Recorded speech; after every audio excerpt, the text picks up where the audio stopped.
উপনিৰ্বাচনত আপোনালোকে দেখিছে অসমৰ এটা নতুন শিক্ষা পাইছে। হিমন্ত বিশ্ব শৰ্মাৰ অত্যাচাৰত মানুহ থাকিব নোৱাৰা হৈছে।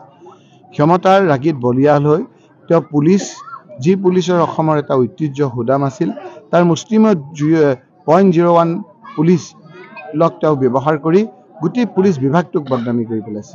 তাৰ ফলত উঠি অহা যিবিলাক পুলিচ বিষয়া কৰ্মচাৰী আছে, তেওঁৰ আমোলত বেয়া কামত লিপ্ত হৈ পেলাই আপোনালোকে দেখিছে আৰক্ষীৰ আজি আপোনাৰ কটন কলেজৰ যোৱাকালি পৰহি যিটো ঘটনা হ'ল, সেই ঘটনাত লিপ্ত হৈছে।